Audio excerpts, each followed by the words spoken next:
بسم اللہ الرحمن الرحیم۔ السلام علیکم ورحمۃ اللہ وبرکاتہ۔ آج کی اس ویڈیو میں ہم علم تجوید کا مختصر سا تعارف آپ کے سامنے رکھیں گے، پھر انشاءاللہ العزیز آہستہ آہستہ ہم آگے بڑھیں گے نورانی قاعدے کے ساتھ ساتھ انشاءاللہ ہم اور بھی چیزیں پڑھیں گے۔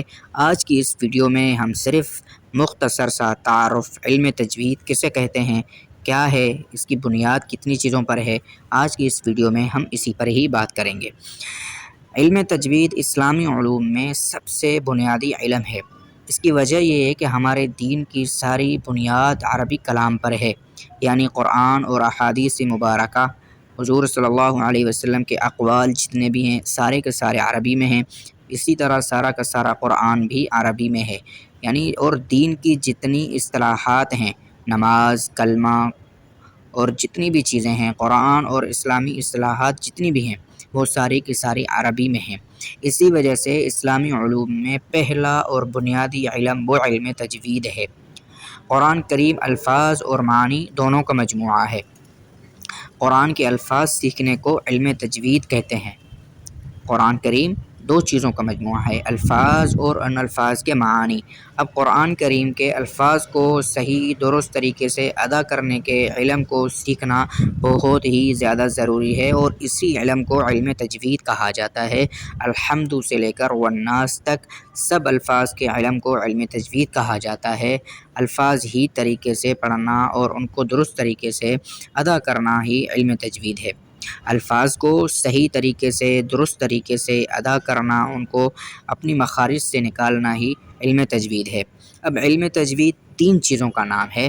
نمبر ایک، حروف۔ قرآن اور عربی زبان کے حروف کی کل تعداد 29 ہے، اور ان 29 حروف کو صحیح طریقے سے ادا کرنا ہی ضروری ہے، اور انہی حروف سے مل کر الفاظ بنتے ہیں، جیسے الحمد للہ رب العالمین۔ یہ پوری آیت بن گئی ٹکڑوں ٹکڑوں میں، الحمد للہ رب العالمین۔ حالانکہ الف لام ہا میم دال یہ حروف ہیں، اور ان حروف کو جب ہم نے ملایا تو ان کا مجموعہ لفظ بن گیا الحمد۔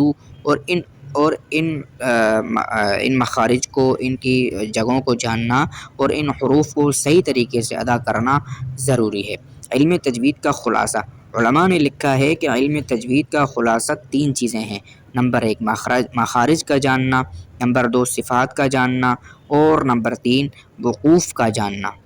یہی پورے کے پورے علم تجوید کا خلاصہ ہے، مخارج کا جاننا، صفات کا جاننا اور وقوف کی علامات کا جاننا، یعنی کہاں پر وقف کرنا چاہیے، کہاں پر رکنا چاہیے اور کہاں پر نہیں رکنا چاہیے۔ ان تینوں چیزوں کے جاننے کا نام علم تجوید ہے۔ نمبر ایک، مخارج کس کو کہتے ہیں، کون سا حرف کہاں سے ادا ہوتا ہے، اس چیز کو کہتے ہیں مخارج، یعنی کون سا حرف کیسے ادا ہوگا، کہاں سے ادا ہوگا، اس کو مخرج کہا جاتا ہے، اور یہ مخارج کی تعداد کل 17 ہے۔ صفات کو جاننا بھی ضروری ہے۔ مخارج کے معنی کہاں سے ادا ہونا، یعنی مخرج نکلنے کی جگہ، یعنی حروف کہاں سے نکلتا ہے، اس کو کہتے ہیں مخارج، کہاں سے نکلتا ہے۔ اور صفات کا مطلب ہے کیسے ادا ہوتا ہے، یعنی باریک ہوگا، موٹا ہوگا، نرم ہوگا، پست ہوگا۔ ان صفات کی تعداد بھی 17 ہے، 10 لازمہ ہیں اور 7 غیر لازمہ ہیں۔ نمبر تین، وقوف کا جاننا۔ وقف کی بنیادی دو اقسام ہیں، ایک ہے کیفیت وقف اور دوسرا ہے محل وقف۔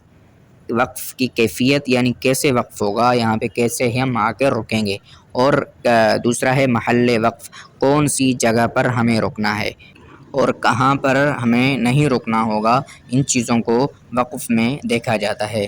درست جگہ ٹھہرنا، اس کو کہتے ہیں محل وقف، اور کیسے ٹھہریں گے اس کو کہتے ہیں کیفیت وقف۔ کیفیت وقف، اس کی تین صورتیں ہو سکتی ہیں جو علماء نے بیان کی ہیں۔ نمبر ایک، یعنی کیفیت وقف تین طریقوں سے ہو سکتا ہے یا ہوتا ہے۔ نمبر ایک، یا تو حرف ساکن ہوگا، نمبر دو، اور اگر آخر میں دو زبر ہوں تو الف مدہ بن جاتا ہے، وہاں پر اگر ہم وقف کریں گے تو وہ الف مدہ بن جائے گا، دو زبر اگر آخر میں آئیں گے، جیسے نباتا، اس طرح وقف کی صورت میں وہ الف مدہ بن جائے گا، نباتا، تا پر دو زبر ہیں۔ اور نمبر تین، جب گول تا پر ہم وقف کریں گے تو وہ ہا بن جائے گی۔ یہ تجوید کا خلاصہ ہے۔ ٹھیک، نمبر ایک۔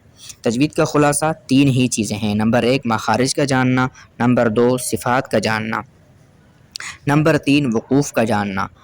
اب مخارج جو ہیں وہ ٹوٹل 17 ہیں، اسی طرح صفات بھی جو ہیں وہ ٹوٹل 17 ہیں، 10 لازمہ ہیں اور 7 جو ہیں وہ غیر لازمہ ہیں۔ وقوف کا جاننا، وقوف میں 2 چیزیں ہوتی ہیں، ایک کیفیت وقف ہوتا ہے، ایک محل وقف ہوتا ہے۔ کیفیت وقف آپ یوں سمجھیں کہ وقف کو ہم کیسے کریں گے، کیسے رکیں گے، اور محل وقف کا جاننا یعنی کون سی جگہ پر ہم رکیں گے، یہ ہوتا ہے محل وقف اور یہ ہوتا ہے کیفیت وقف۔